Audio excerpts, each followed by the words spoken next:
Welcome to this adult education senior university session, Sarcopenia and Healthy Aging, Avoiding the Decline from Vitality to Frailty.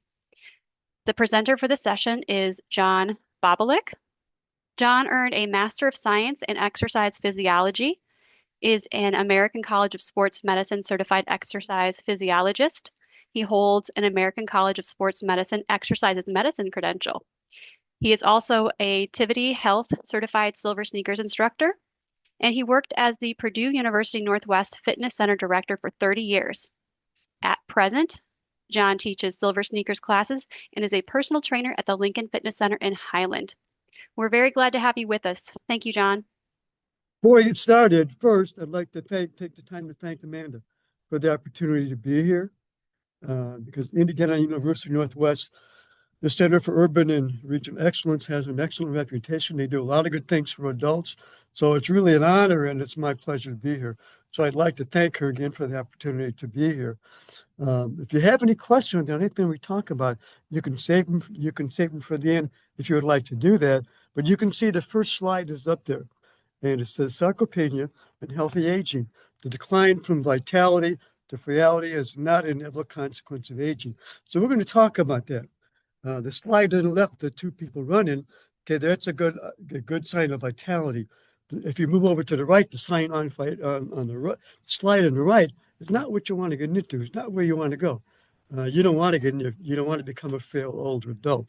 So we're going to talk about how you can avoid that, if you can avoid it, and what you could do to avoid it. Okay, so there's a myth in the country that a lot of people have bought into. Maybe you bought into it, maybe some of your family has. I know some people in my family have bought into it. And the myth goes like this. And this says, as an inevitable consequence of aging, okay, you become the victim of the passage of time. And what happens is you transition from the vitality of being young and fit and healthy to middle age, where you start down a slow decline, where you put on weight and you become less inactive and you're not moving as much. And that becomes a steady, slow decline down a slippery slope where you spend the last 15, 20 years of life with health issues and orthopedic problems. And so you can see the two slides on the bottom there. So the question is that true? I mean, is that something where you all have to look forward to, or is that something you can avoid? It's a good question. If you all the literature, all the research that's out there, everybody that studies aging and older adults, all the researchers agree it's absolutely not true. There's not a speck of truth to it. If you the slide you see Vondra right there. She's an orthopedic surgeon out in Florida, but she's a specialist in aging and exercise with older adults. At the very top there, she says aging isn't inevitable. Okay, it's how well you age is in your control. That's an important key. If you read the next line, it says we don't get old because we age. We get old because we stop moving. That's really important. Yeah, she really knows what she's talking about. That's an important key. Okay, so avoiding the decline to becoming a frail older adult, to a great extent, that depends upon maintaining your muscle mass and your strength and your power and your balance throughout your 50s, 60s, and 70s. That's really an important key. Okay? So the question becomes, how can you keep your muscle mass as you age? The people you see in the slide there, the lady in the middle, she's an 80-year-old bodybuilder. She don't look 80 to me, but she takes good care of herself. And the people on the left and right of her are people that are exercise, that are older adults who have maintained a lot of muscle mass as they got older. Peter Attia is a physician who's written a book called Outlive. It's called The Science and Art of Longevity. He says if you want to maintain your functional ability as you age, you need to be doing strength training, period, end of discussion. It's the type of that type of exercise gives you the stamina and the ability to perform the daily activities, living with ease and having its power to play with the grandkids and travel and do what you want to do. The point is, strength training is really the key there. There's no medicine on the market today that a physician can prescribe for you that will give you the same functional benefits of strength training. Doesn't exist. Does not exist. Okay? So strength training really improves skeletal muscle health. Now, my point to you would be, if you don't care about your health and you don't care about your functionality, then by all means, don't do strength training. Sit at home and play games and do whatever it is you want to do, but don't go to the fitness center and do strength training. If you care about your health and you care about the quality of life as you age, you need to be doing strength training. That's an important key to remember. Okay. The point is, exercise is by far the single most effective longevity drug physicians have on the market. Okay, there's no other medical intervention a physician can prescribe that can do as much to prolong your lifespan or preserve your cognitive and physical function as strength training, as exercise. That's from Peter Attea. That's from a physician. It's not from me. That's from a physician who knows what he's talking about. Okay. The point is, how much muscle mass you have will determine how well you can perform your daily activities of living in your 50s and 60s and 70s. So I'm trying to sell you on the idea that building muscle mass in middle life is important, that maintaining it as you age is really the key to healthy aging. It's never too late to start strength training. Picture on the right there, guy's not 25 years old. That guy's 80 years of age. Look at how much muscle mass he had. It's not a matter of good genes. It's a matter of he's been working at it for years and years. And at age 80, it's paying him some big dividends. So, okay. The ideal time to start strength training, really though, is really in midlife, is earlier in life. Start training early in life. And what you want to do is build up a reserve so you can have it with you later in life to carry it with you. Okay. You want to think of it this way. Think of it as starting to save money for retirement when you're young. If you're a financial advisor and you're talking to young people about starting to save money in retirement, well, how would you advise them?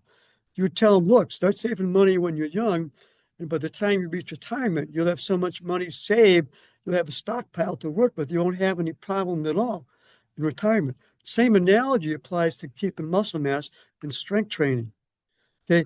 It's like the principle of compound interest. If you started lifting, started adding muscle mass to your frame in your 30s and 40s, and you continued to do that in your 50s and 60s and 70s, by the time you reach 70 and 80, you would have a great reserve built up.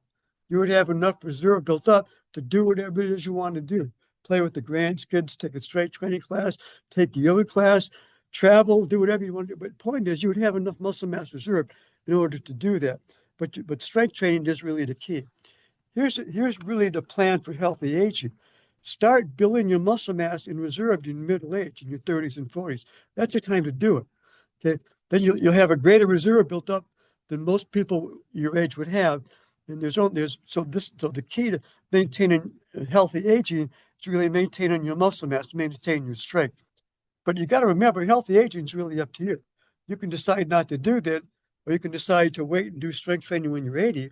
Now, can you build muscle mass at that age? Well, you can, but it's a long, hard road. It's a lot of work. You're better off starting in your 30s and building it in your 30s and 40s and 50s, so you have a greater reserve built up when you're 70s. But the point is, healthy aging is really up to you. You're really the key.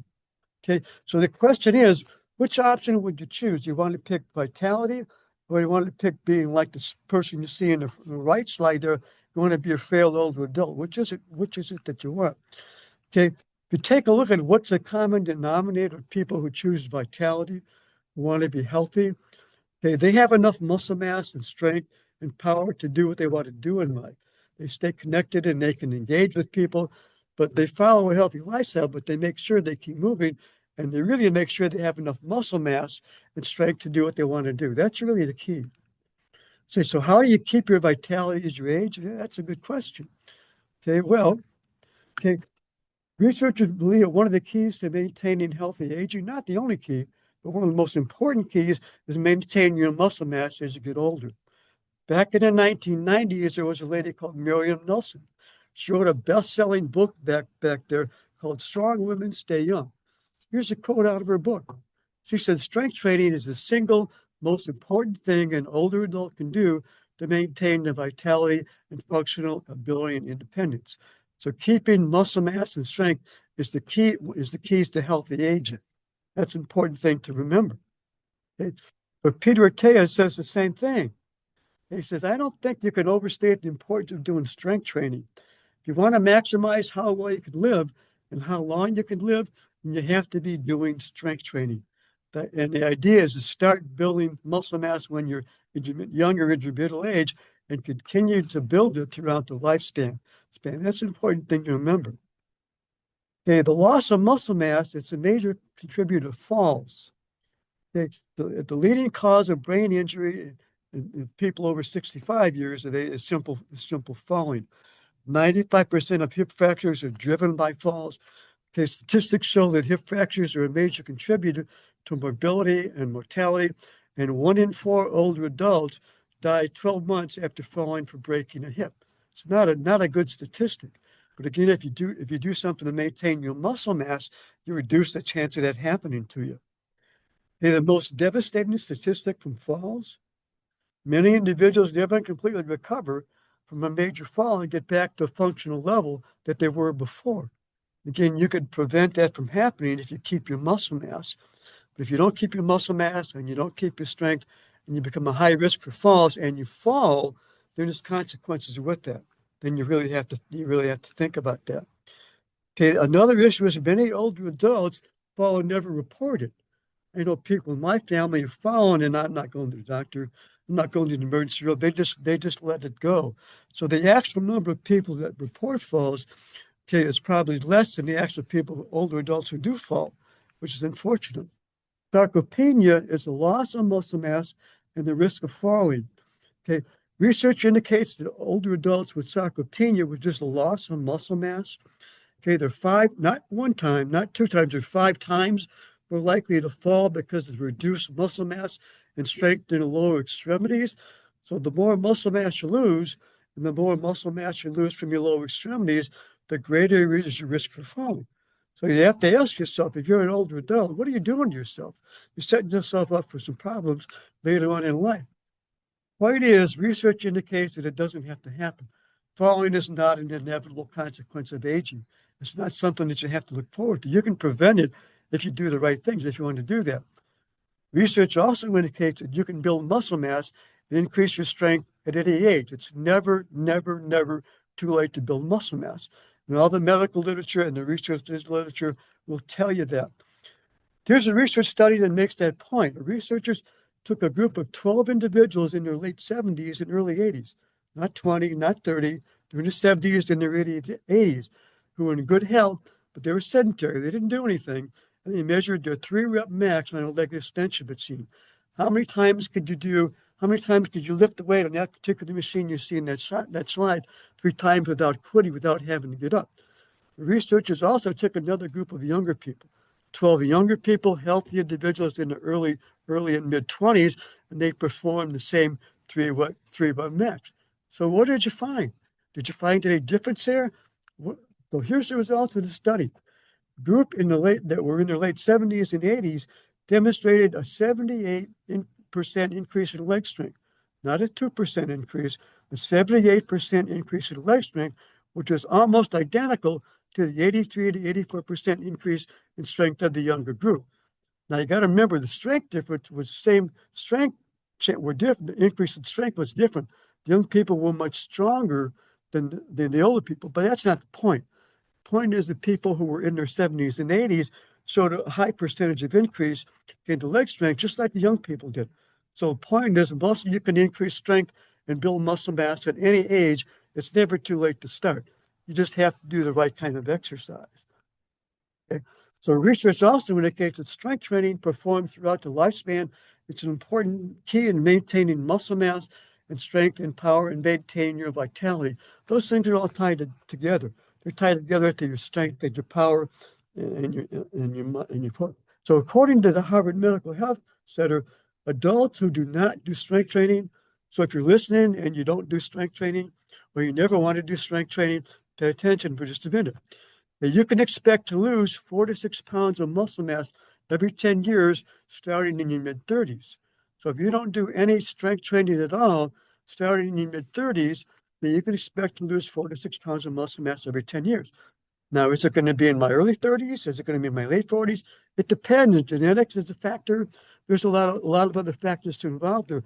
But the point is, somewhere in your 30s, if you don't do strength training, if you don't do something to maintain your muscle mass, you can expect to lose 4 to 6 pounds every 10 years starting in your mid 30s. That's not the bad news. Bad news is After age 30, the rate of muscle mass accelerates. It gets worse. You can expect to lose 8 to 10 pounds every 10 years after the age of 60. So just when you need a lot of extra muscle mass to do what you want to do in life, you start losing it at a faster rate. What are you doing? You're shooting yourself in the foot. Okay, so as you age, if you remain inactive, your scale weight goes up, but what happens to the muscle mass that you've lost? So if you get older and you lose muscle mass every so much muscle mass every 10 years, but your scale weight goes up because you don't do anything, then you don't have to figure out what's going on with your body weight. Okay, so let me back up for just a second here. Okay, for older adults who gain body weight but lose muscle mass because they're inactive, what you've done is you've added body fat to your frame. Body fat to your frame is like an unwelcome relative. You can't get rid of it. It hangs around. It does nothing for you. It's a total loss for you. So you don't want to lose muscle mass. You want to just lose fat. That's really the key. There's more bad news about losing muscle mass, which is what sarcopenia is, what you see in that slide. Okay, so research indicates that as you age and you remain physically inactive, you lose 6 to 8 pounds of muscle mass every decade, every 10 years. We're just talking about that. Okay, the muscle mass that remains because you don't move and you don't strengthen your muscles, it gets infiltrated with fat. It looks terrible. So the slide on the left where you see age 25, that's a person who exercises, and you can see that's a cross-section of their thigh. You can see the white perimeter around the outside, that's a layer of fat, and there isn't much there. You can see the dark layer on the inside, that's pretty heavily muscle. That looks really good. Over to the other side on age 63, that's your favorite uncle who says, I ain't doing this. I ain't doing any muscle toning. I'm just going to sit home and play games and watch TV. Okay, well, as your uncle has lost muscle mass, take a look at that picture. It looks like a rump roast. It's a terrible picture. You can see that you've added a lot of fat on the outside. You can see the inside where the muscle is. There's less muscle, number one. Number two, it's infiltrated with fat, so you have less strength and less power. So the question becomes, at that age, what are you doing to yourself? At an age when you need the muscle and you need the strength, you're not doing anything to maintain it. Your functional ability gets worse. That's what sarcopenia looks like. Okay. Did you know that you have both fast twitch and slow twitch fibers? Yeah, both those. Okay. But as you age, the powers that come into play when you want to move quick and move fast, those are your slow twitch, those are your fast twitch fibers. You lose those at a quicker rate than you lose your slow twitch fibers. So as you age, those slow twitch fibers are easier to maintain. As you become inactive, you don't do anything, you will lose your fast twitch fibers first. What does that mean? That means it's going to take you a longer amount of time to get across the street. It'll take you a longer amount of time to pick up groceries. It's going to take you a longer time to explode up out of your chair. Those are all fast twitch fibers that come into play when you have enough muscle mass to do that. But if you don't do anything to maintain them, you lose those quicker. So those things become a lot harder to do as you get older. Okay. Sarcopenia is it's a lifestyle and it's a medical problem. It comes from the Greek word which means a loss of flesh. What that is, it's a progressive neuromuscular disorder. It starts in the third, fourth decade of life. We were just talking about it, maybe in your 30s.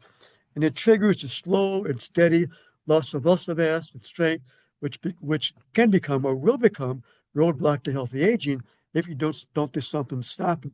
So that's what sarcopenia is. It's a loss of muscle mass and strength that will start in your 30s and 40s and to continue throughout the lifespan if you don't do something to stop it. That's really the key. That's a picture of what it looks like. Okay, you see the picture on the left, there's a lot of muscle there. If you move over to the right, that person has developed sarcopenia. There's still some muscle there, but there's less muscle mass than what you had 20, 30 years ago. Point is that will impact your functional ability. That will impact your ability to do the activities of living. That'll just impact your life, period. Okay. William Evans, he's an adjunct professor in the medicine and geriatrics at Duke University. That's an interesting comment about sarcopenia. It says for older adults, a loss of skeletal muscle is more detrimental to health and functional ability than the addition of body fat. Why would that be? The, the addition of body fat is because skeletal muscle is metabolically active tissue. Skeletal muscle is tissue you can use. It helps you pick up groceries, it helps you move, helps you get up and down from the chair, it helps you burn calories. Body fat is not metabolically active tissue. It doesn't do anything for you. It doesn't give you strength, doesn't give you power, doesn't give you mobility. It just hangs on your body, does nothing for you. So he's saying the loss of skeletal muscle or metabolically active tissue is worse for older adults than the loss of body fat. Okay, so you don't, again, you don't want to lose your muscle mass for a lot of reasons, especially for calorie burning reasons, especially for be able to perform the activities of daily living. Okay, when you lose muscle mass, you lose muscle and you lose strength and you lose power. You lose the capacity to store glucose inside the muscles. One of the good things strength training will do, and just exercise in general will do, is you train your body to store blood sugar or glucose inside the muscle mass. If you lose muscle mass, then you lose that ability to do that. If you don't exercise, then you lose that ability to store muscles inside the glucose. Also, if you lose muscle mass, you're going to slow down your metabolism. Where you burn calories is in your muscles. As you lose muscle mass, your ability to burn calories will slow down. Another reason for maintaining your muscle mass. Okay, your energy levels decrease as you lose muscle mass. The ability to perform daily activities of living becomes harder to do. The point is, there is no upside to losing muscle mass.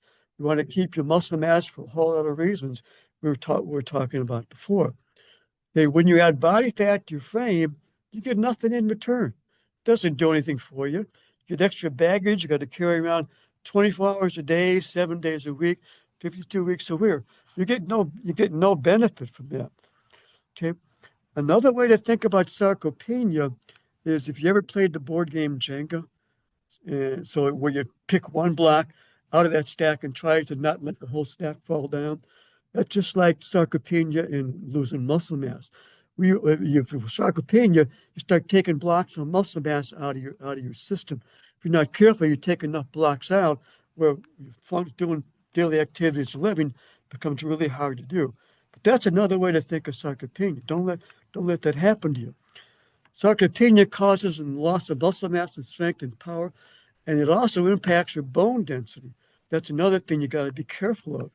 Okay, the point to remember is that when you develop sarcopenia, you have the three amigos that hang around together. You have sarcopenia, the loss of muscle mass. You have dynapenia, the loss of muscle strength and power. And you have osteopenia, which is the start of bone mineral density. When you start losing muscle mass, all three of those people start hanging around.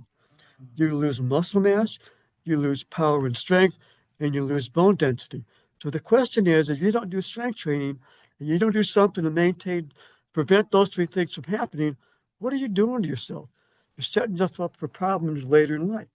And remember, if you don't do the strength training, you don't do something to maintain those things, the older you become, the more those problems surface, and the more you're going to see those three amigos.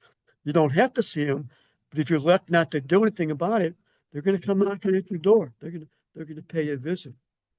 Okay, the loss of strength and power, you got to remember one of Murphy's law. Okay, as you lose strength and power to perform the daily activities of living, there's a lot of things that you take for granted now, that you took for granted in your 30s, become harder and harder and harder to do. For example, getting up from a chair on a assisted, like you see there, becomes harder and harder to do. Why does it become harder to do? Because you don't train your leg muscles. They get weaker and you lose muscle mass and you lose strength. And getting up from a chair becomes harder and harder to do the older you get. Getting up from a toilet seat becomes harder. Now that's not funny, but that's a function of losing lower body strength as you get older and older to do. Moving heavy furniture becomes harder. Going upstairs becomes harder. There's a whole litany of things that become harder and harder to do because you haven't done strength training and you've done nothing to maintain your lower body muscle mass. And the older you become, everything becomes more difficult to do. Okay, so the point is, you don't have to become a victim of sarcopenia. You can prevent that from happening to you. You don't have to become a frail older adult. That's a choice. That's a choice you would make. Okay, so it's a progressive lifestyle problem. And for most people, it starts in their early 30s, But again, just to review it, you can expect to lose a pound of muscle mass per year every 8 to 10 years per decade. Okay, you can expect to lose 1 to 3% of your muscle strength per year. You could expect to lose strength and power at a much faster rate than you would lose muscle mass. But again, you lose muscle mass, you lose 6 to 8 pounds every 10 years if you become a victim of sarcopenia. Now, dyspnea is a loss of strength. That's just that's a term for the loss of muscle strength. Okay, research indicates that you lose strength. Unfortunately, you don't want to hear this. You lose strength at twice the rate as you lose muscle mass.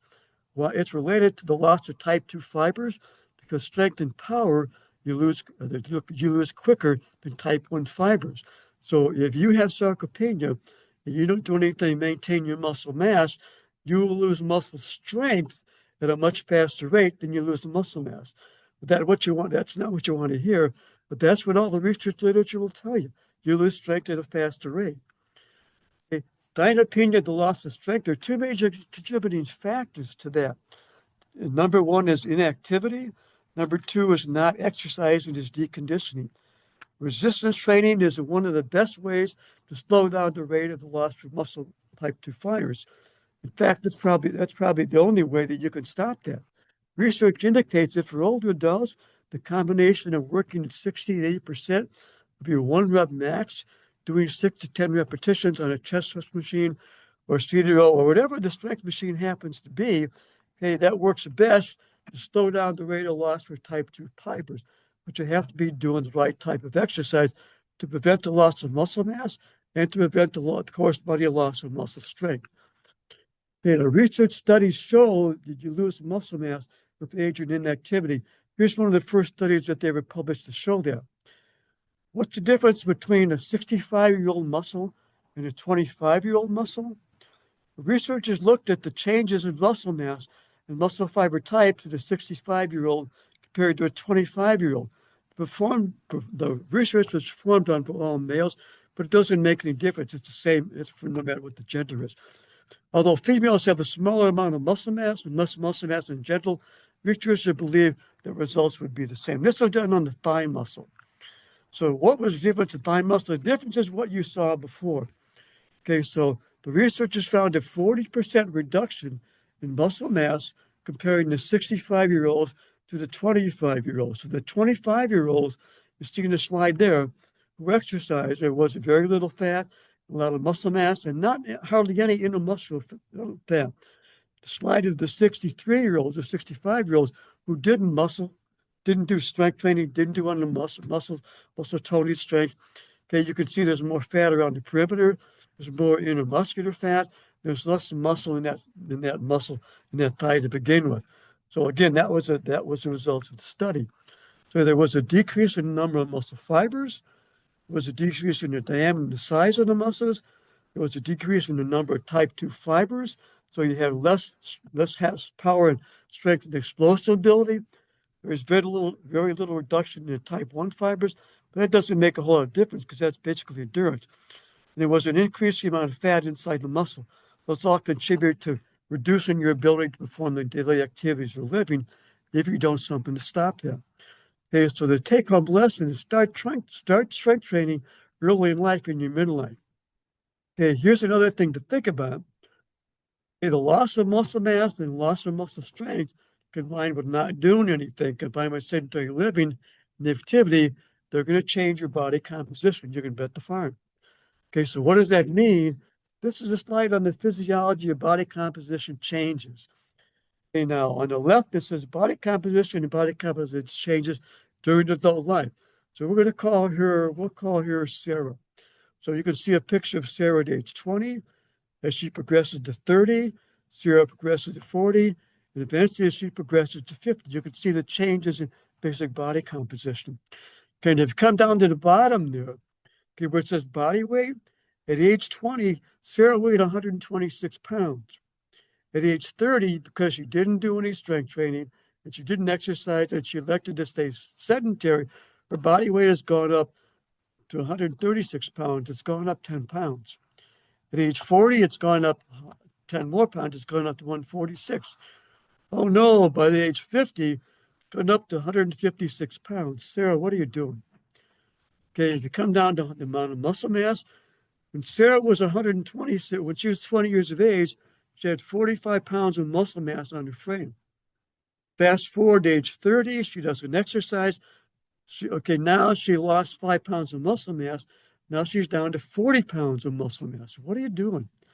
At age 40, she's lost another 5 pounds of muscle mass. She's down to 35 pounds of muscle mass. So you're getting older, but you're continuing to lose muscle mass, which impacts your functional ability to do things on a day-to-day basis. At age 50, she's lost 5 more pounds. Now she's down to 30 pounds of muscle mass. So at age 50, she has 15 pounds less muscle mass than she did at age 20. Come on down to the next frame. If you look at how much fat, because she doesn't do anything, at age 20, she had 29 pounds of fat. At age 30, oops, she added some pounds of fat. Now she's up to 44 pounds of fat. At age 40, she's not doing anything. She added more fat. Now she's up to 59 pounds of fat. Sarah, what are you doing? At age 50, she's up to 74 pounds of fat. Okay, so if you take a look at the next line, her percentage of body fat, she started off pretty lean, 23%. At age 30, she went up to 32% body fat. At age 40, Sarah, you're going the wrong direction. She went up to 40% body fat. At age 50, she's up to 47% body fat. Sarah, you're moving in the wrong direction. Here's a summary of what Sarah did. At age 20, she weighed 126 pounds and 45 pounds of muscle and had 29 pounds of fat. That's great. You want to try to keep that throughout the rest of your lifespan. At age 50, okay, because you didn't do anything, you weighed 156 pounds and you have 30 pounds of muscle and 74 pounds of fat. Point is, in 30 years, your scale weight has increased by 30 pounds. You lost 15 pounds of muscle mass, which you don't want to lose because that impacts your functional ability. And you've added 45 pounds of fat, which does absolutely nothing for you. So you've absolutely shot yourself in the foot for the last 30 years. This is the summary. It changes. So you increased 30 pounds. You went from 126 to 156. Percentage of body fat went up from 23 to 47. Your pounds of fat went up from 29 to 74. Your pounds of muscle mass went the wrong direction. You decreased that by 15 pounds. Okay. The point is, that's what sarcopenia can do. If you elect not to do anything, not to do any strength training, and you let sarcopenia take its course, which it will, if you don't start to do anything to maintain your muscle mass, that's pretty much what you can expect. So if we all decide we're going to do that, we can all expect to pretty much be like Sarah on that chart. We're gonna add fat, we're gonna lose muscle mass, we're gonna add body fat, and that's going to impact the functional ability. This is not really what you want to do. But the point is, it's never too late to get the benefits from strength training. That's the take-home line. The longer you wait, the tougher it is. If you wait till you're 70, it's a lot tougher to maintain muscle mass and get the benefits from that than it is if you start in your 30s and 40s. But you could still do it. But you just have to work a little bit harder if you wait to 70 if you started in your 30s and 40s. Now, the question then becomes, yeah, well, what if I decide not to do any strength training? I come from a family where nobody does any exercise. Now I'm going to roll the dice and take my chances. I'm just going to see what happens. Okay, well, if you elect to do that, then the question becomes, how quickly can you expect to lose muscle mass if you don't do any resistance training? It's a good question. Let's take a look at two individuals. Take a look at Joe Fitness, who's on a seated row, and take a look at Sedentary Sam, who's sitting on the recliner with the TV remote in his hand. Okay, this is the graph. This is the graph on the loss of muscle mass between two individuals. Joe Fitness is represented by the orange line, and Sedentary Sam is represented by the green line. If you come down to the bottom, okay, there's your age increments there. Over on the left, you're 30, then you go to 40, then you go to 50, then all the way to the far right of the graph is 90 years of age. Come over to the left. That north-south exit, north-south exit, go up to 100%. It represents at a particular age, you have 100% of your muscle mass. Then if you come down, you can lose 80%. Then you could lose 60%. Then you could lose 40%. Then you could lose 20%. Once you start to lose 60 to 50% of your muscle mass, you start to get into the disability zone. That is not where you want to go. The disability zone means you've lost enough muscle mass and strength where getting up, going upstairs is hard. Getting up out of a chair from a seated position is hard. Walking across the street is hard. Once you start to enter the disability zone, you're heading towards you're heading towards home health care, or you're heading towards assisted living, or worst case scenario, you're headed towards a nursing home. So you never want to lose enough muscle mass till we start to get into the disability zone. Okay, so let's take a look at Joe Fitness and Sedentary Sam and see what they're doing. Okay, Joe Fitness is the orange line at age muscle mass. Sedentary Sam at age 30 has got 100% of his muscle mass too. Okay, by age 40, Joe decides to keep moving. He decides to maintain his muscle mass. Sedentary Sam says, that's a bunch of baloney. I'm not going to start doing that. I'm just going to stay at home and do nothing. Okay, sedentary Sam starts the gradual development of sarcopenia, the loss of muscle mass. You can see the trajectory. You can see him starting to slide down to where by age 40, he's lost about 20% of his muscle mass. He's down to about 80% of what he had. Joe hasn't lost anything.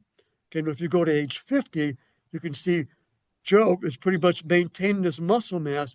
Sedentary Sam at age 50 has lost almost 40% of his muscle mass. That impacts your functional ability. You don't want to let that happen to you. You don't want to give your muscle mass away. Okay, now if you come down to, let's come down to age 60.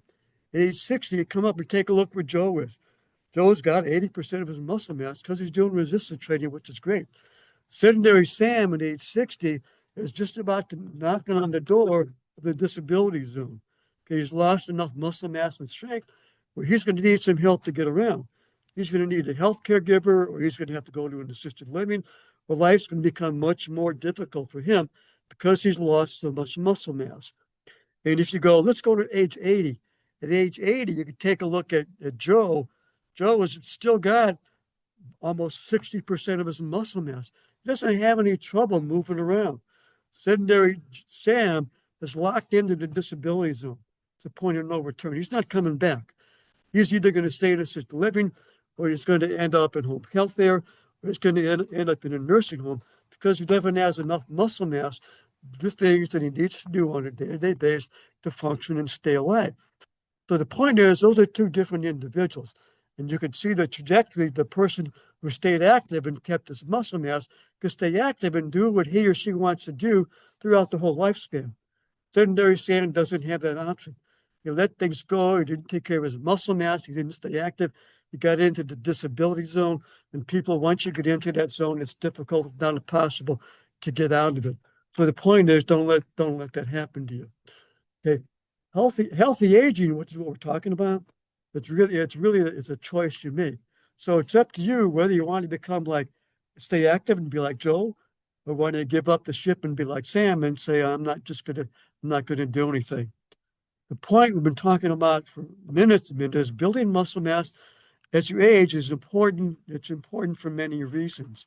Okay, why is it important? Well, first of all, your exercising muscles have the capacity to store glucose, blood sugar. So if your blood sugar is high and you get into an exercise program, you train your muscles to store glucose. So it doesn't float around in your bloodstream, so your blood sugar comes down. Okay, now if you don't do that and you lose muscle mass, then your muscles lose the storage capacity to bring that down. So as a result, the blood glucose floats around in your bloodstream, so your blood sugar stays high. So an added benefit of doing resistance training is storage capacity for glucose. You can store glucose in your muscles instead of letting it float around in your bloodstream, and you reduce your risk of becoming a type 2 diabetic. So muscles really do have the capacity to suck up glucose like a sponge, but you got to train them to do that. Okay, when glucose gets stored in the exercising muscles, it reduces the amount of glucose floating around in your bloodstream. It prevents you from being a type 2 from developing diabetes. Another important benefit is muscle serves as an endocrine organ that releases key molecules that support brain health. the more exercise you do, especially the more strength training you do, it develops a bunch of factors that help maintain cognitive health. The brain is both energy hungry and it's insulin sensitive. So the brain uses insulin as well too. So resistance training is going to contribute to insulin resistance and the systemic inflammation, which is both known to contributing factors to developing things like Parkinson's disease. So there's a lot of benefits with strength training. Here's an important point to remember. There was a 10-year study that did 4,500 subjects over the age of 50 and found that those with low muscle mass and those with low strength were 3 times more likely to die early. That's not a good statistic. Let me repeat that for you. People with a low amount of muscle mass and low strength were 3 times more likely to die early because they had low muscle mass. So low muscle mass and low strength gets you into a high stakes poker game with your health. Again, that's not a game you want to get into. Okay, early studies also show the importance of strength training for seniors, for older adults.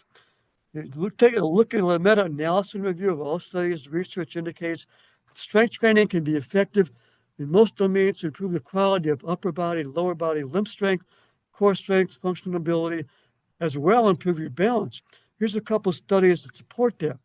The first research study they ever did was called Strength Conditioning in Older Men, Skeletal Muscle Hypertrophy to Improve Muscle Function. It was in the Journal of Applied Physiology. This goes way back to 1988, which is probably older than some of the people listening on Zoom.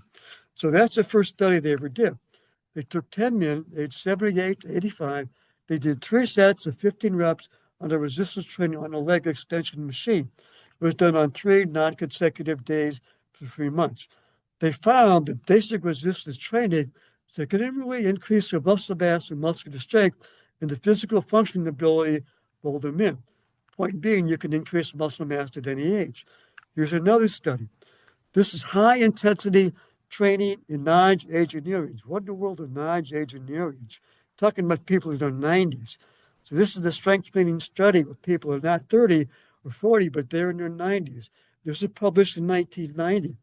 We took 10 frail men and women in their 90s, 93 years of age, and they did 8 weeks of resistance training on a leg press machine, doing 3 sets of 15 reps on non-consecutive days. What did they find? They found 174% improvement in strength increase in the size and mid-thighs and 48% improvement in walking ability or gait speed in that group. The greater increase in muscle mass and the greater an increase in muscle mass and strength there was, the greater improvement in walking ability. So if you can make your legs stronger and you can walk faster and you're older, you're ahead of the game. Okay. The evidence-based effects of resistance training on sarcopenia in older adults are quite clear and well documented in the research literature. The point is, resistance training has been shown to increase muscle mass and strength and bone density and physical function in both genders across all ages. End of discussion. Okay, building muscle mass, but it requires 2 things. Okay, to build muscle mass requires you to do strength training 2 to 3 times on non-consecutive days, okay, with the correct overload. Now, why would I want to do it on non-consecutive days? Why wouldn't I just want to go Monday, Tuesday, Wednesday and be done with it? Because the exercise days represent a stress day. You break the muscles down, you tear muscle fibers down there. The recovery days on the days you don't exercise, that's a recovery day. That's when muscle fibers heal and repair, and that's when you get the benefit from what you do. So if you did strength training every day, all you would do is constantly tear down the muscles training, the muscle fibers. You wouldn't get any benefit from that. So you want to do strength training on non-consecutive days so you get the benefit from the strength training that you're doing. Okay, the other thing it requires an adequate protein intake. If you take a look at the recommended daily allowance for adequate protein for older adults, you need about 0.8 of a gram of protein per kilogram of body weight, or 0.4 of a gram of protein per pound of body weight. Now, when you first talk about that, sometimes people say, you lost me, I don't know what you're talking about. Here's how you would figure that out. If Susie Slacker is 40 years of age and weighs 154 pounds, what's the minimum amount of protein she would need each day to maintain her muscle health?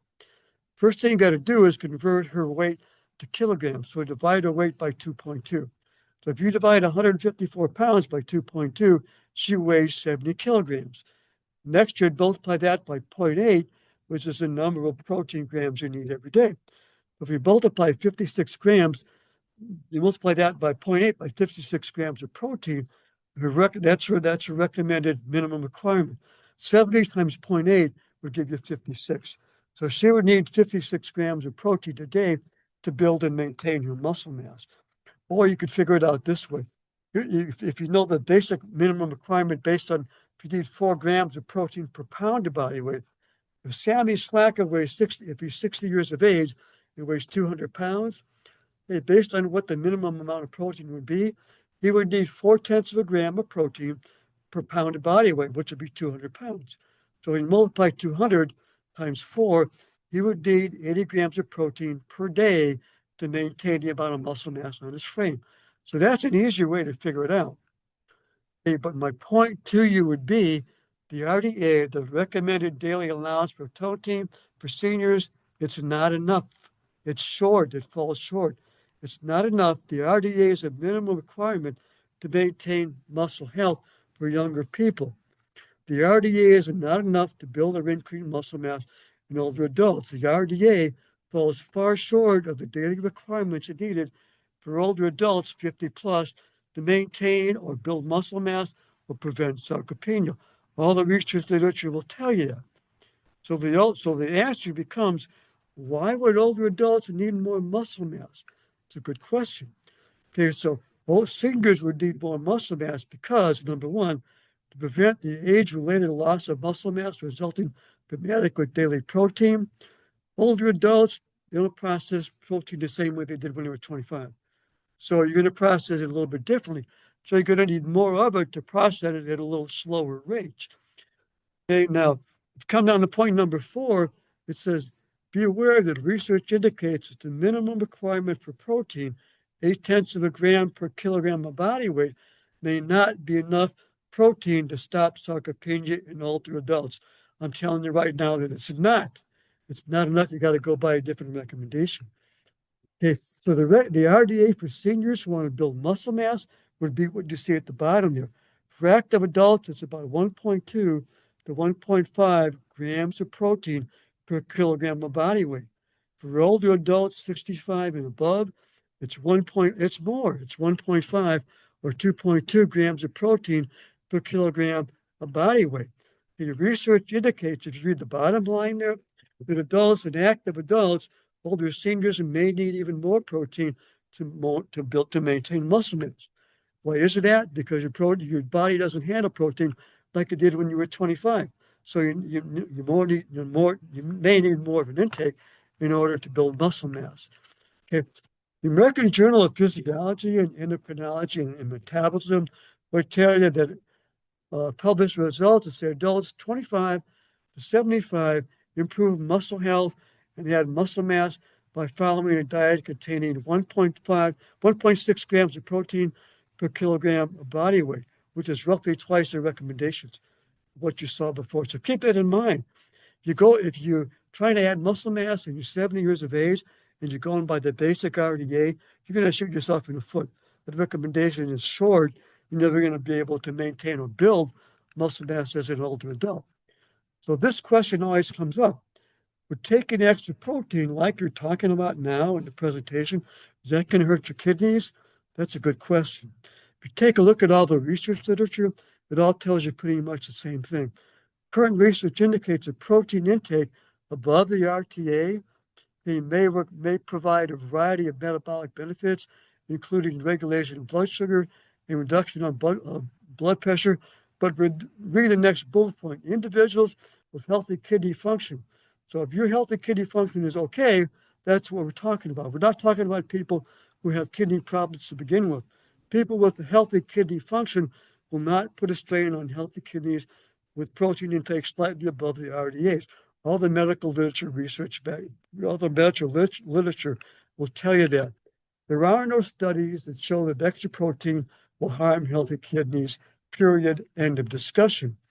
Okay, what the research will tell you, the changes in kidney function do not differ between healthy adults consuming higher compared to lower amounts of protein diet. If your kidneys are healthy, you'll be okay. And if you're an older adult, you will need to build muscle mass. You'll need to consume a higher amount of protein. Okay, so higher protein intake doesn't do harm to your kidneys. Diets higher in animal fat and protein fat, they're associated with lower fat. But the point is, there's no research studies out there that show higher intake with normal kidneys causes kidney problems. None of those studies out there exist because there aren't any, because that doesn't happen. So the current research suggests that moderate amounts of serving of high quality protein, which each meal contributes to an increase in skeletal muscle protein and reducing muscle losses for the majority of older adults. High protein intake combined with strength training promotes healthy aging. That's exactly what you want to hear. Adding protein doing the strength training contributes to the increase in muscle mass as you get older, which is exactly what you want to do. So ingesting protein after resistance training workout is critical for stimulating the development or the growth of muscle protein. So what you want to do, that building muscle mass is really a two-step process. Number one is you want to do the resistance training to break the muscle fibers down, get them trained. Once you break them down, you got to follow through with step two. Got to have enough protein intake to trigger protein muscle synthesis, which is just a fancy term for letting the muscle fibers build back up and getting so there's growth and recovery, so you get the benefits of what you're doing. Uh, when you look at the timing of that, here's a couple different ways you can do that. Now, you could take your total amount of protein that you need every day, and you could break it up throughout the day. You could add 25% for breakfast, 25% for lunch, 25% for supper, 15% throughout the day, 10% before you go to bed. You could break it up that way if you wanted to. Okay, another example would be you could eat 40% of your protein intake for breakfast, 10% at the mid-morning snack, 20% at lunch, 30% for dinner. You could do it that way. Or you could, if you're going to do it that way, here's an example of how you could break it up. If you're going to break it up at breakfast, you could get your protein from scrambled eggs, you could get it from yogurt, you could get it from a protein drink, you could get it from Fairlife or like a drink called Ensure or like Protein Plus. Okay, they have chocolate shakes and vanilla fake shakes, and those drinks, even though they're 10 or 12 ounces, have about 30 grams of protein in them. So that would give you 30 grams of protein to breakfast. You could for dinner you could do fish or seafood, potatoes or beans, having a protein drink. For lunch, you could have a turkey sandwich. You could go to low-fat cheese. For snacks, you could do the protein shakes. You could do protein cashews. You could do a recovery bar. There's endless ways to break it up throughout the day. But if you break it up throughout the day, it's a lot easier for your system to process say 70, 80% of grams of protein than it is to try to produce it at one sitting. Now, because your system process it all in one sitting? There are a number of studies out there that say yes. There's a number of studies out there that say no. But most of the studies will say if you break it up throughout the day, your body will process it much easier and be much more efficient than if you just do it in one big lump sum. So that's an idea in terms of how to break it up. So then the question becomes, what happens if I don't get enough protein each day? What happens if I just do the strength training, but I don't do anything to trigger muscle protein synthesis, or if I don't do anything to build muscle mass? Here's the point. It becomes a setup for sarcopenia. If you don't get enough protein to meet your daily requirements, then the body's going to take it from the amount of protein you have on your frame. What does that mean? It's going to take it from your own muscle mass. You can see the picture on the left, nice healthy body with plenty of protein. You can see the picture on the other side where you're becoming sarcopenic, where the body is taking the amount of protein it needs from the actual muscle mass, and there's less muscle mass to begin with. So if you don't get enough protein to meet your daily requirements, especially to build muscle mass, your body's just going to take it from your body. And that's not what you want to do. So the take-home message is strength training Don't build muscle mass or maintain the muscle mass without the proper daily intake of protein. That's an important key to remember. Okay, building muscle mass also requires total calorie intake to be sufficient. So if you want to add muscle mass to your frame and your protein intake is sufficient, got to make sure that you're not starving yourself. Got to make sure that you put in enough calories to build muscle mass to trigger protein synthesis. So that's an important key to remember too.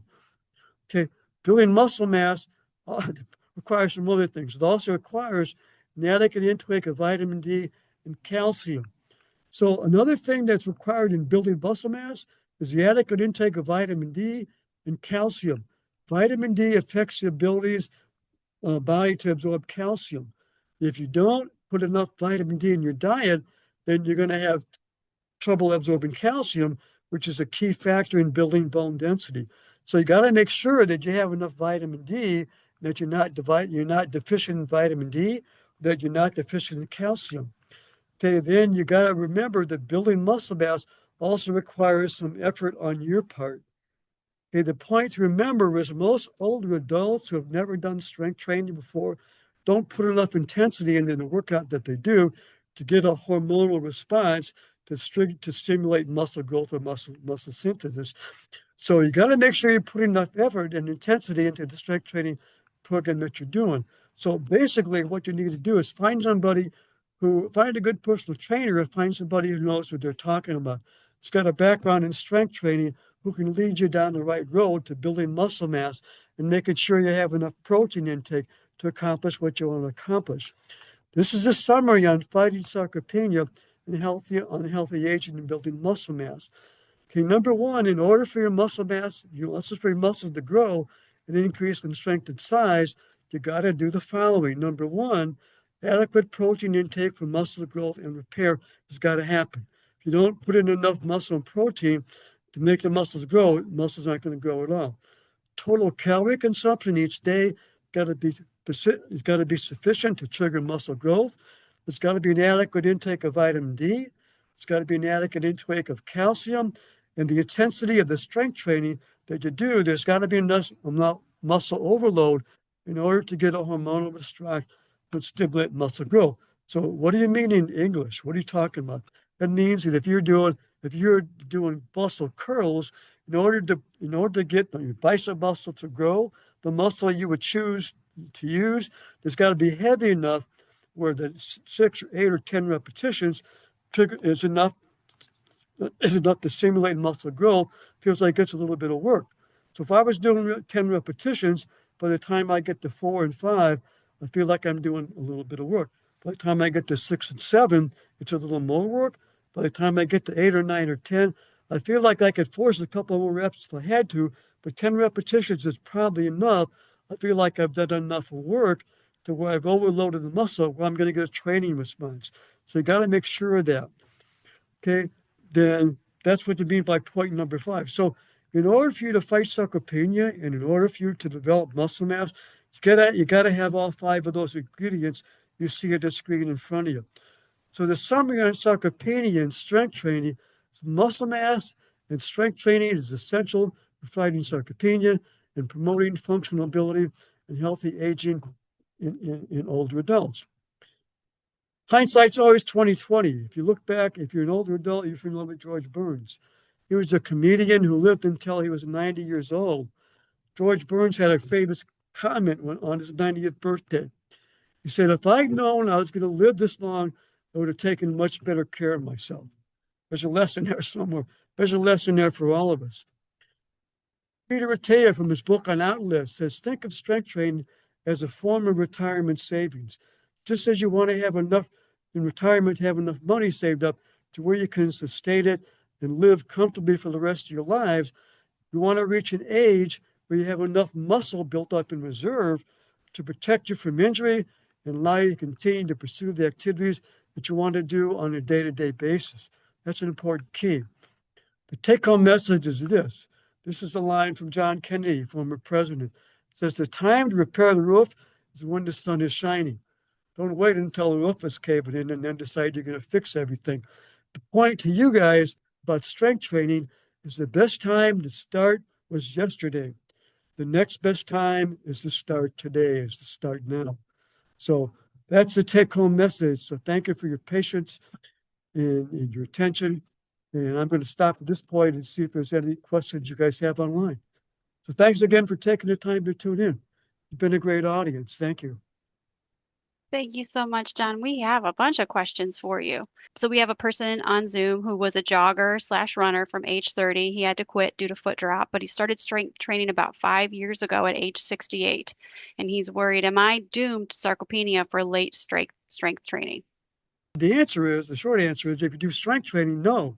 Strength training is the key to preventing you from developing sarcopenia. You got to do something to maintain your muscle mass because, as the previous slides show, if you don't do anything to do that, after the middle of 30s, you will start to lose muscle mass and strength as you age, and that impacts your functional ability. Now, an important point to remember, and this is maybe a blessing because you stopped running. You can walk and you can run all you want. But if you look at all the research literature, it will tell you that that will not prevent the loss of upper body muscle mass as you age. It'll build lower body muscle endurance, but it does not do anything for upper body strength, and it does not prevent the loss of upper body muscle mass and strength. The only way to prevent that is you got to do the strength training. That's the only way to maintain your upper body muscle mass and your lower body muscle mass and your functional ability as you age. So I'm glad that was the first question. That brings up a lot of good points.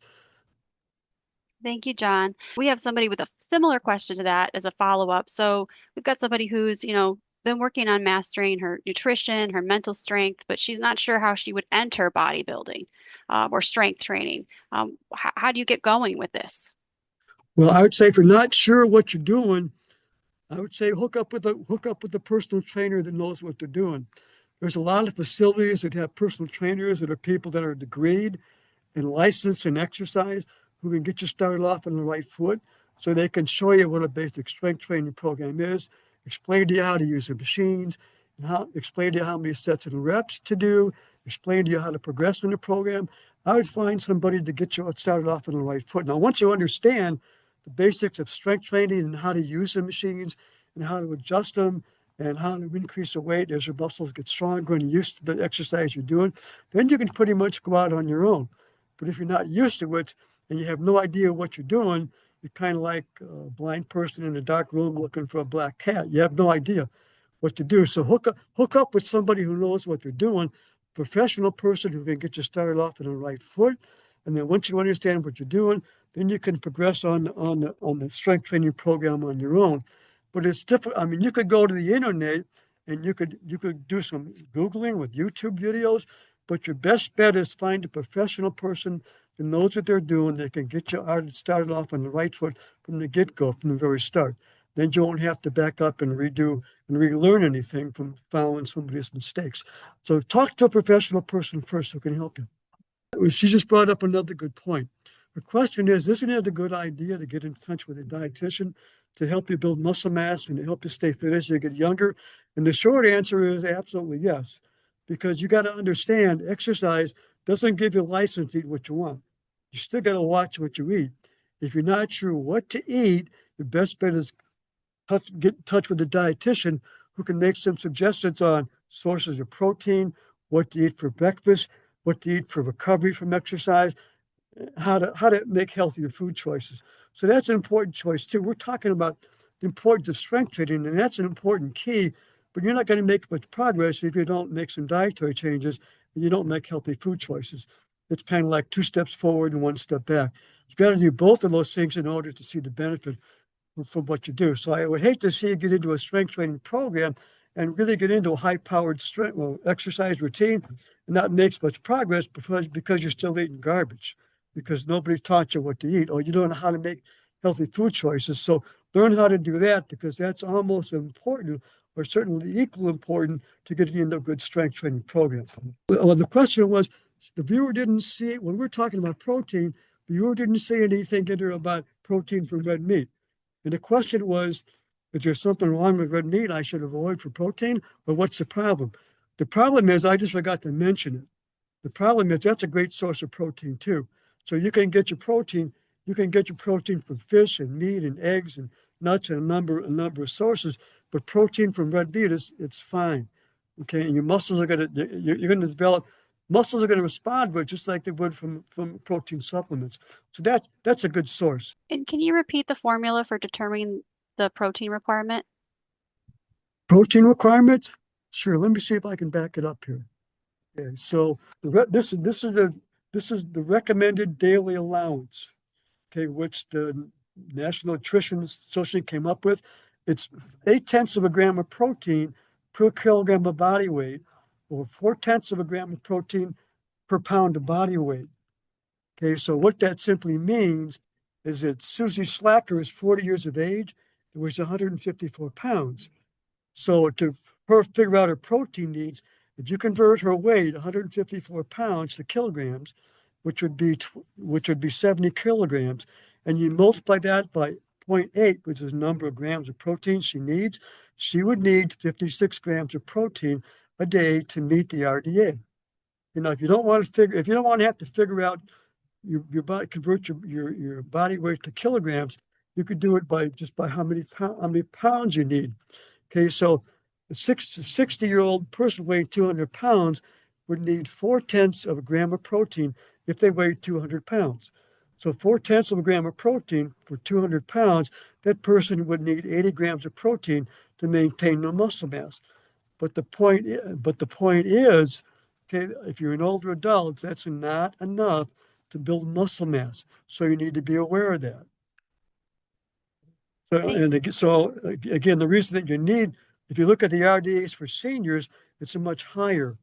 Active adults would need 1.2 or 1.5 grams protein per kilogram of body weight. Older adults, 65 plus, need a little more because they don't process protein the same as younger people. So they need a little bit more to do that. So when you're trying to figure out protein needs, keep that in mind. If you're over 60 years of age or you're over 65, your protein requirements to build muscle mass are going to be a little bit more than for somebody a little bit younger. So we have Sure. somebody else who mentions that they get a bone density test every 2 years. But is Okay. there a test that identifies the loss of muscle mass? Yeah, there is. You can have a body fat percentage done, or there's a lot of facilities will do a body composition assessment where they'll put you through a machine where it'll determine how much muscle mass and how much fat you have on your frame. That would be a good way to determine whether you're losing muscle mass or adding fat. For example, if I'm 60 years of age and I have this done and I have 10% body fat, okay, and I come back in 3 months and now I have 12% body fat, I probably have more fat and less muscle mass than I did when I came in for the first test. So if your body fat percentage goes up and the amount of muscle mass you have on your frame goes down, if you're doing strength training, you're either not doing the right stuff or not enough of it, or maybe your protein intake is not adequate. There's something wrong there because as you're doing the strength training and you had a body composition assessment, okay, your muscle mass should be going up and your percentage of body fat should be staying the same or it should be coming down. And if you go to most fitness centers will do a body composition assessment for you, which will answer your question, how much muscle mass do I have? How much body fat do I have? What's my percentage of body fat? And if you establish a baseline and you go back there every 2 months or every 3 months, they can give you feedback in terms of whether the strength training you're doing, whether it's helping you add muscle mass or it's not helping you at all. Thank you, John. So Sure. we've got folks who are asking, are there, strength training programs in the area for seniors? Where can I learn more about what strength training is good for me?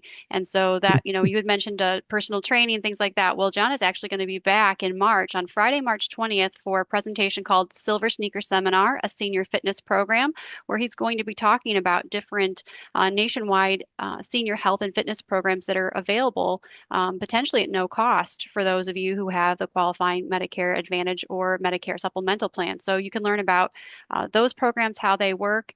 But maybe you could give us, without giving the whole presentation away, John, you could give us a little sneak peek about where folks might be able to get some more information about programs that they can join. If you're a senior, if you're Medicare eligible, you should check with your supplemental insurance because there are programs for seniors, like the Silver Sneakers program. If you have that, if that's a choice you've made as a supplement from the supplemental insurance you have, okay, you can exercise for free at any fitness center around Northwest Indiana or around the country that honors the Silver Sneakers program.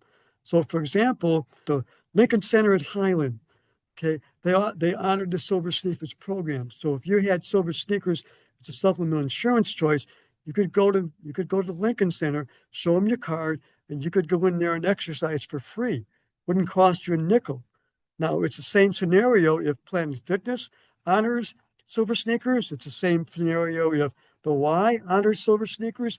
Any facility in Northwest Indiana that honors Silver Sneakers, you could go in there and exercise for free. Also, some of those programs have group exercise programs for seniors. If the Silver Sneakers benefit, you can get in those programs for free. Doesn't cost you anything but your time. So my question would be, if your Silver Sneakers is eligible, why would you not want to do that? It's free, doesn't cost you anything, and there's a ton of benefits from that.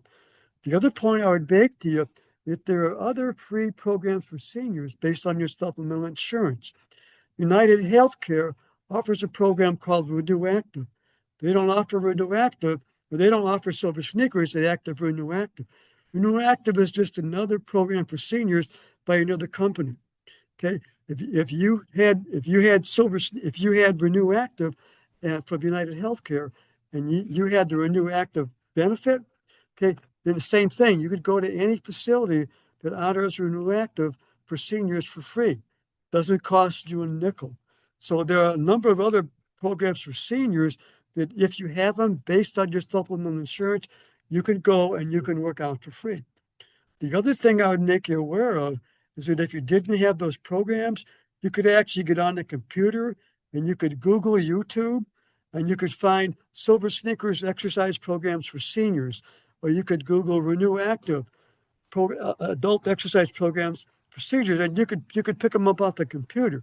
So you could actually see what's being done in the class on the computer if you wanted to do it that way.